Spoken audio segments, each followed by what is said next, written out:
Welcome to my channel code with set. उम्मीद करता हूँ कि सारे ठीक होंगे और अपना ध्यान रख रहे होंगे।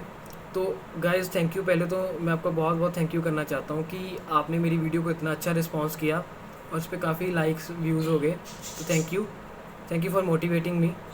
सो जो मेरी पहली वीडियो थी हमने उसमें डिस्कस किया था कि एक्चुअली जावा के इंट्रोडक्शन कि जावा क्या है, ये किसने इन्वेंट की थी, ये किस ईयर में इन्वेंट हुई थी, मतलब पूरी हिस्ट्री ऑफ जावा। और इसमें उसमें मैंने ये भी कवर किया था कि जावा एक्चुअली किन डिवाइसेस के लिए बनाई गई थी। सो अगर आपने वो मेरी वीडियो नहीं देखी अभी तक तो प्लीज़ ऊपर आई बटन में उसका लिंक आ रहा है, आप वहाँ पे क्लिक करें और आप पहुँच जाएंगे मेरी पहली वीडियो तक। सो ये जो आज की वीडियो है ये थोड़ी छोटी रखते हैं क्योंकि इसमें मैं यही सिखाऊंगा कि आप जावा को कैसे अपने पीसी में इंस्टॉल कर सकते हैं, कि आप अपना पीसी जावा रेडी कैसे कर सकते हैं। सो जावा का ये वीडियो डालने का बेसिकली यही मोटिव है मेरा कि आपको पता लग सके कि प्रैक्टिकली जावा कैसे इंस्टॉल की जाती है। क्योंकि थ्योरेटिकल हम बहुत चीज़ें देखते हैं और हमें शायद समझ भी नहीं आती थ्योरेटिकल। सो ये मेरा ही एक्सपीरियंस है कि आपको थोड़ा प्रैक्टिकल नॉलेज भी होनी चाहिए सब्जेक्ट के बारे में। सो गाइस पहली बात तो ये कि पहले आपको मेरे इंट्रोडक्शन की वीडियो देखनी चाहिए और आपको समझना चाहिए कि जावा एक्चुअली वर्क कैसे कर रही है। उसमें मैंने सारा आर्किटेक्चर भी समझाया था इसका लैंग्वेज का। और आज हम जावा को इंस्टॉल करेंगे, लेकिन जावा को इंस्टॉल करने से पहले मैं कुछ आपको कॉमन टर्म्स बताऊंगा जो आपने शायद सुनी होंगी और किसी ने शायद नहीं भी सुनी होगी, कोई इशू नहीं है, वो मैं सारा कवर कर रहा हूँ। पहले तो आपने सुना होगा IDE के बारे में। IDE होता है इंटीग्रेटेड डेवलपमेंट एनवायरनमेंट, ठीक है। या अगर आपने IDE नहीं सुना होगा तो आपने नेटबीन्स, एक्लिप्स, ये चीज़ें तो ज़रूर सुनी होगी, चाहे आप कॉलेज में पढ़ रहे हो चाहे आप यूनिवर्सिटी में पढ़ रहे हो। तो बेसिकली ये सब चीज़ें हैं क्या। IDE होता है कि जहाँ पे आप अपना कोड लिख देते हो, वो कोड को कंपाइल कर देता है और उसी कोड की वो आउटपुट भी दे देगा। मतलब आपको सिर्फ इतना कष्ट करना है या आपको इतना ही करना है कि आपको सिर्फ उसमें सोर्स कोड ही लिखना होता है, ठीक है। लेकिन क्या आपको पता है कि जावा जो है वो IDE के बिना भी हम उसमें प्रोग्रामिंग कर सकते हैं, हम उसका कोड लिख सकते हैं। अगर हम IDE की ज़रूरत या मदद नहीं लेते तो हम जावा का एक सिंपल सा कोड या जावा का कोई भी कोड हम एक नोटपैड में भी लिख सकते हैं, जिसको हम एडिटर भी बोलते हैं। सो अगर आप वैसे चलोगे तो आपको लोग कहेंगे कि आप एक डिस्ट्रीब्यूटेड एनवायरनमेंट में काम कर रहे हो।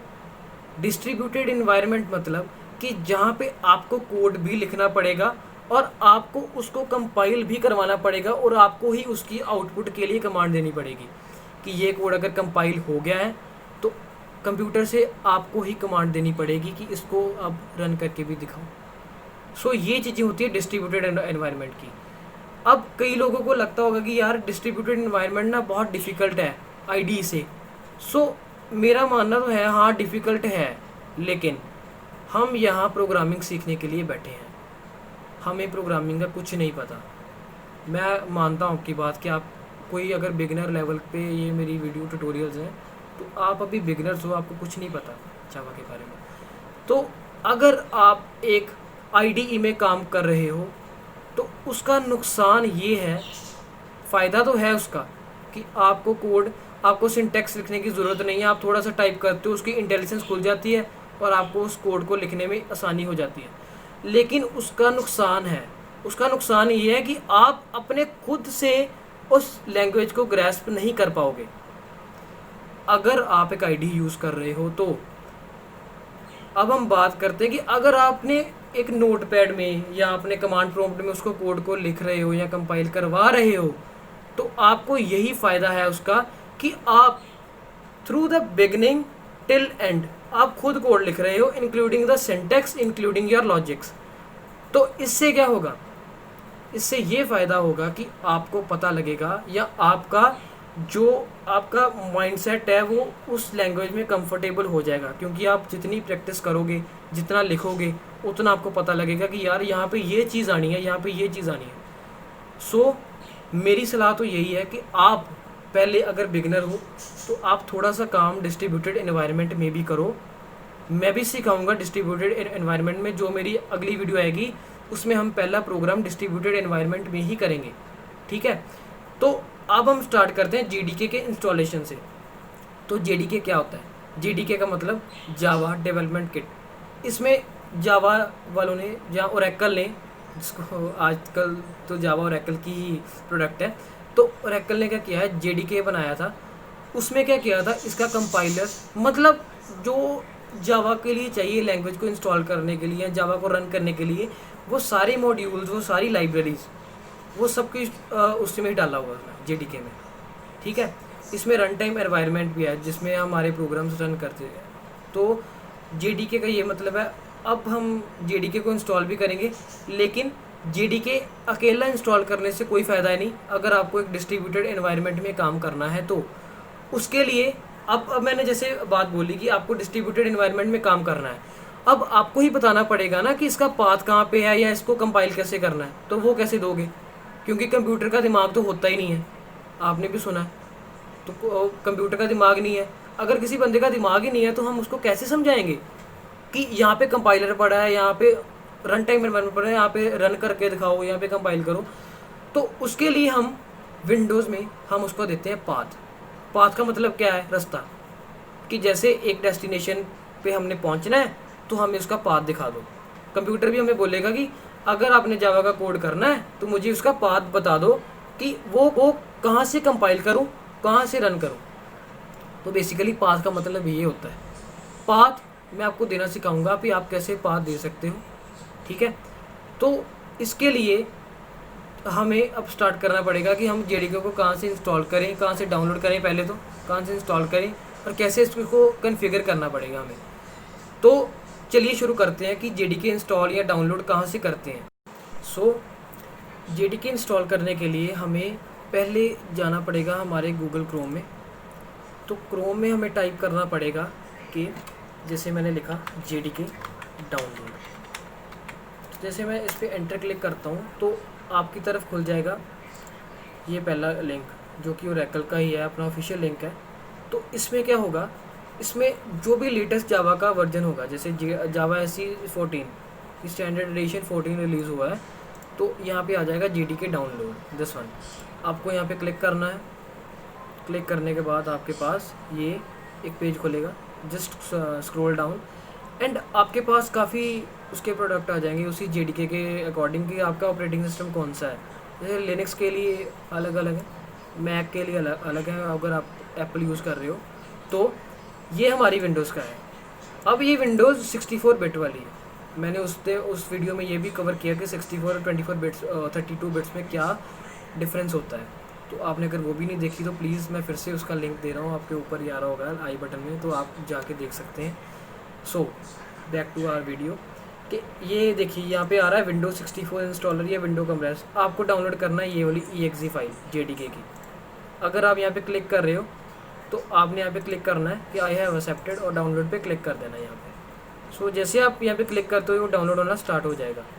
सो मेरे पास ये आगे का ही पड़ा हुआ है JDK, और अगर आपको यहाँ से नहीं समझ आता तो मैं अपनी गूगल ड्राइव का लिंक दे देता हूँ डिस्क्रिप्शन में, आप वहाँ से भी जाके डाउनलोड कर सकते हैं। ठीक है, तो हमें क्या करना होता है, पहले तो हमने देखना होता है कि अगर आपको दिखाना हो ना कि आपके PC में जावा इंस्टॉल्ड है या नहीं है, सबसे पहले हम एक काम करते हैं, हम अपने कमांड प्रॉम्प्ट पे जाते हैं। यहाँ पे हम सर्च करेंगे CMD। अगर आपके पास विंडोज़ 10 है तो आप विंडो प्लस R की दबाएँ और वहाँ पे सर्च कर लें CMD। ठीक है, तो ये हमारा CMD खुल गया। तो इसमें हम लिखेंगे जावा। क्या लिखेंगे, जावा। ये जावा लिखा, एंटर क्लिक प्रेस किया और ये देखिए यहाँ पे अभी आ रहा है Java is not recognized as an internal or external command, कि मतलब हमारे PC को भी नहीं पता कि जावा क्या होती है, वही दिमाग नहीं है इसका। तो हम अब क्लिक करेंगे जावा के इंस्टॉलर को, जो कि एक EXE फाइल है, एग्जीक्यूटेबल फाइल है विंडोज़ की। इसका मैं लिंक दे दूंगा डिस्क्रिप्शन में, अगर आपको वहाँ से डाउनलोड करना नहीं आया तो मेरी गूगल ड्राइव से आप कर सकते हैं। जैसे हम इसको क्लिक करेंगे तो गाइज़ आपको अब क्या करना, अब आपको नेक्स्ट पे क्लिक करना है, नेक्स्ट पे क्लिक करना है। ठीक है, तो ये कुछ टाइम लेगा depending on your system performance. तो इसको आप इंस्टॉल होने दिए। प्लीज़ कोई भी क्रॉस बटन या ऑल्टर F4 जैसे पंगे ना लें, इससे क्या होगा, इस सेटअप को कैंसिल हो जाएगा, तो फिर कोई उसका फ़ायदा नहीं है। तो आप प्लीज़ इसको आराम से होने दें, ये हो जाएगा तो आपके मैं आगे स्टेप पे आता हूँ। गाइस प्रोग्रेस बार तो सारी होगी, तो आगे ये पूछ रहा है कि जीआरई का सेटअप कहाँ पे रखना है, तो आपको इसको भी चेंज करने की ज़रूरत नहीं है। तो आपको सिंपली इस पर नेक्स्ट क्लिक करना है। तो यहाँ पे भी अब ये इंस्टॉल कर रहा है। सो गाइस वो जीआरई को इंस्टॉल करने के बाद आपके पास अब जेडीके इंस्टॉल हो गया हुआ है। ये देखिए आप ऊपर आ गया Java SC development kit 8 has been successfully installed. So अब हमें इसे क्लोज़ करना है। तो आपके पीसी में ऐसे जेडीके को इंस्टॉल कर दिया मैंने। अब अगर आप यहाँ पे CMD लिखोगे, वही विंडोज़ 10 यूज़र क्या करें, Windows+R की प्रेस करें और वहाँ पे CMD टाइप करें। तो अगर हम यहाँ पे अब जावा लिखते हैं तो अब देखना, अब देखो वो सारा उसका डिटेल बता रहा है कि जावा इसमें इंस्टॉल्ड है। ठीक है, तो ऐसे हमने जावा को इंस्टॉल किया। और आगे हम बात करते हैं कि वो जो मैं पाथ सेट करने की बात बता रहा था कि वो एक्चुअली है क्या। So for setting the path आपको जाना है माई कंप्यूटर में और दिस पीसी विंडो 10 में दिस पीसी होता है। सो यहाँ पे राइट क्लिक करें, प्रॉपर्टीज़ में जाएं। प्रॉपर्टीज़ में आपके पास आएगा एडवांस सिस्टम सेटिंग्स, यहाँ पे क्लिक करें। यहाँ पे क्लिक करने के बाद आपके पास ये नीचे आएगा एनवायरनमेंट वेरिएबल्स, यहाँ पे क्लिक करें। यहाँ पे एक पाथ का होगा, वेरिएबल बना होगा। तो हमने कुछ नहीं करना,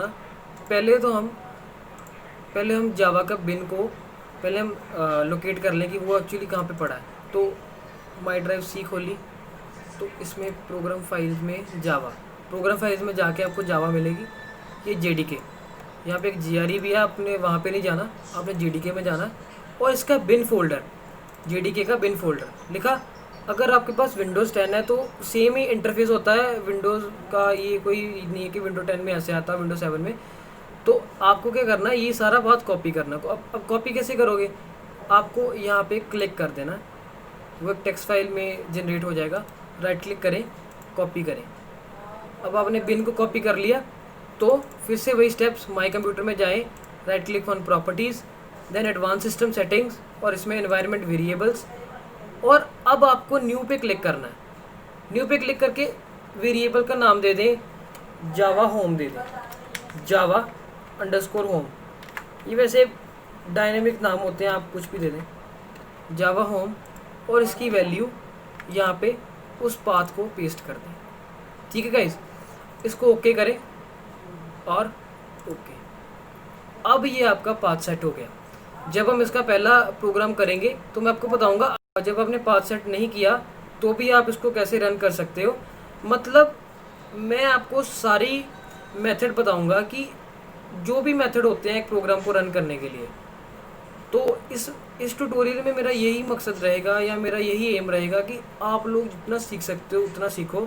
आज के लिए वीडियो के लिए गाइस इतना रखते हैं, तो नेक्स्ट वीडियो मैं जल्दी लेके आऊँगा, उम्मीद करता हूँ कि जल्दी लेके आऊँ।